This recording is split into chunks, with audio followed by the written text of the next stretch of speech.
Okay, Brent Fikowski here, Professor Project, September 25 to October 1st. I'm outside because there's a bunch of people inside, there's a bunch of people in the gym. It's crazy here, it's busy, which is good. But wanted to get into this week of training. We're back at it. We are in the thick of it, training hard, getting better. Similar week structure, 6 days a week, rest day Sunday, but the Wednesday and Saturday are like a little bit easier, right? So the Wednesday you've got the long cardio session, run, and then in the afternoon you've got the gymnastic skill session, and then Saturday long cardio session, then swim in the afternoon. With the gymnastic skill session on Wednesday afternoon, you're in charge of that more or less, right? So I've given you three things to work on there. But if there's like a specific skill, or if there's like maybe you have like really bad overhead flexibility or something and you need to work on your overhead squat, like that is a great time for it to be a self-directed session on something that is low-ish impact on the body, and you can just put a lot of focus and a lot of time into it, and something that's not going to jack up your heart rate that much, right? So if that's overhead squat, if that's ankle flexibility, if that's slowly working away at your pistol. We do have some pistols the next morning, just with as part of the warm up before the strength session.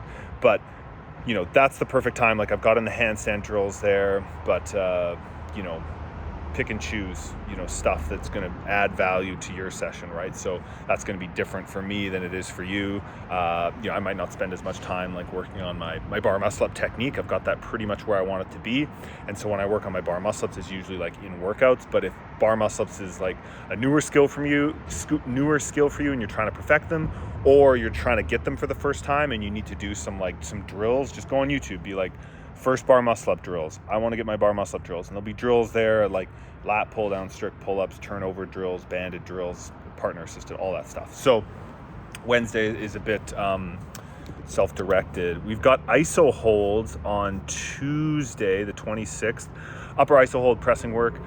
So what this basically is you're hanging from a pull-up bar, either like this or overhand, probably underhand. That's how I did them, or on like a pegboard.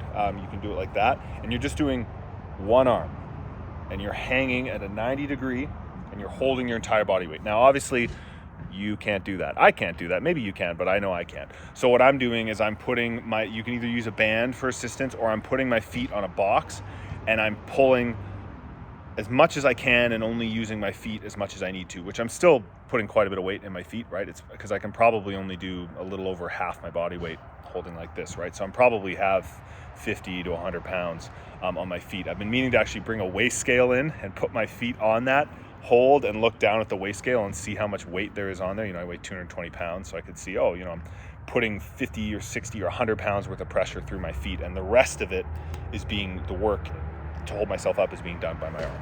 So that is to improve your rope climbs and your pegboards. So give that a try. The other thing I wanted to touch on was, now I'm forgetting.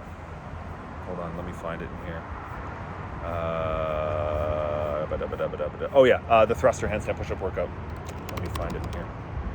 It's brutal. CrossFit task. 5 deficit wall facing strict handstand push-ups, 30 thrusters, 5, 20, 5, 10, 5. So a total of 20 wall-facing handstand push-ups and 60 thrusters at different weights, but on an average, 125 pounds or so. That's a really hard workout. So, choose a wall-facing or a handstand push-up standard. Again, I did 4 inches. Where I started unbroken, I did my 30 thrusters. I think I broke that in half or so, took a nice break, 10, 20 seconds, kicked up. I think I did the next set of handstand push-ups, barely unbroken. Next set of thrusters were really tough, broke those up once or twice. And then the last 2 sets of 5 handstand push-ups were, I think, 3-2, 3-2. So, choose handstand push-ups and choose thruster weights and choose a rep scheme where it's like, it's going to be a slow grind, right? There's going to be some breaks, but you're not, it's not taking you an hour. So keep that in mind. If that's just 5 strict, right, and it's thrusters go from an empty bar to 95 pounds that's great. Or if it's kipping, or if it's just feet on the box, right? So whatever it works for you, just an opportunity to get upside down, and it's going to be a way of ensuring that when you do your thrusters, you're really using your legs. Last thing I want to touch on, there's no other like specific things in this training. I mean, as always, if you have any questions, like hit me up and I'll get back to you. But there's nothing else in here, I don't think, that really requires a lot of conversation. Pretty similar kind of weekly schedule that we've been holding. But I had a conversation with someone, they did a comp and it went pretty well. And they were like, oh, like I'm weak, I didn't do so well in this clean and jerk event. And then there was this event that had handstand walks, overhead squats, muscle ups, and then you did handstand walks, overhead squats, handstand walks, something like that, like a 10-minute workout. And they're like, oh, it's like, they said they were talking about like my shoulders aren't enduring and my clean and jerk is weak and kind of this sort of stuff. And looked at some of their videos and I was like, man, you just have bad overhead position, right? So you just can't straighten your hands above your head, or straighten your arms above your head, right? So ideally, you can just do this, right? Just kind of a straight line from your butt to your shoulders, to your elbows, to your wrists. It's just a straight line. And if you can do that, you're gonna have a better time doing overhead squats, handstand walks, and heavy jerks. And this athlete was a little bit kind of like this, right? A little bit in front of him. So, no matter how strong or enduring, you can do all that kind of stuff you want, but the flexibility, the mobility, whatever the word is, but really at that point it was flexibility, because you just can't get into that position with no weight, or 5 pounds or 10 pounds or 300 pounds. You just can't get in that position.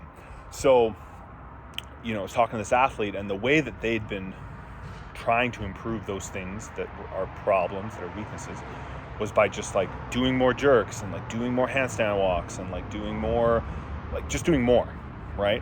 Which is fine, but it's like you're just kind of building on top of the problem. So my suggestion was, yeah, you still need to train, but you need to figure out what are the movements that are maybe causing you to tighten up, and maybe that's dips or maybe that's bench press. You need to do maybe some less of that. Maybe instead do more, rows, like prone rows or cable rows or ring rows, just to kind of like, get into that position, as opposed to here if your pecs get a little tight when you bench and you dip. And then, you need to get a dedicated mobility plan, right? And you can get that from a physio or a chiropractor, or find videos online, or you can go to Train Your Weakness, Improve Your Overhead Mobility, this $20 program, or there's a weightlifter from Ukraine, Warm Body, Cold Mind, Torikiti, and he has a program. Again, it's like $25, and there's all sorts of things, but it's like you just need to find a way to improve that. And not everyone's going to be able to get their shoulder mobility to the level of like Danielle Brandon. She's got maybe the best shoulders in the game when it comes to overhead stability for things like handstand walks, overhead squats. Not everyone can get there. I've probably not as good shoulders as her, but I have solid. I'm like a 9.5 out of 10. And then some people have less. But all of this to say, this doesn't just have to do with shoulders, but this is important when people approach any problem in CrossFit, and you have to find the root of the problem. A lot of people, you might hear, oh, I suck at wall balls. I'm like, well, why do you suck at wall balls? And sometimes their answer's right, and sometimes it's not right. Maybe it's just you're holding your breath the whole time. You're just literally just not breathing at all.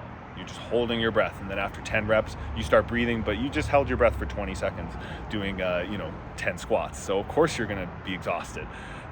Maybe in wall balls you have bad squat position. You're coming onto your toes, or you can't get into an upright enough squat that you're getting into this like low bar back squat, and you've got this ball here, you're doing like a good morning every time, and that's just blowing up your low back or your hips or whatever it is. So anyway, all I'm saying is, if there is something that you feel gives you a problem, like I'm not good at this, really try to figure out why. Keep drilling it down, keep drilling it down, keep drilling it down. Make sure you know the true why. And it could just be you just need to do more of that, right? If it's something like running, it's like, yeah, you probably just need to do a bit more running. Yeah, sure, some technique work. Yeah, sure, some flexibility work. But, there's a lot of great runners that are not that flexible. A lot of great runners that have fine technique. And usually with running, your technique kind of clears itself up as you just run more. As long as you're not slamming onto your heels or running on your tippy toes, everything else just kind of works itself out the more you run. can say that from experience. My technique has just sort of slowly gotten better this last year, just because I've been running way more, and you just find ways to relax as long as you're thinking about it. Anyway, all of that to say, if you do have something you're struggling with in this sport, really try to drill down why. Don't just do more of the thing necessarily. Really try to figure out why, and then create a plan to make it better. And hopefully the Professor Project team, you can be part of that, and you can use this program as your your main base of operations. But if you do need to make some small adjustments because there's something maybe specifically that you need to focus on, please do that, because I want to see you get better. All right, Professor Project team, enjoy this week of programming. As always, if you have any questions, let me know.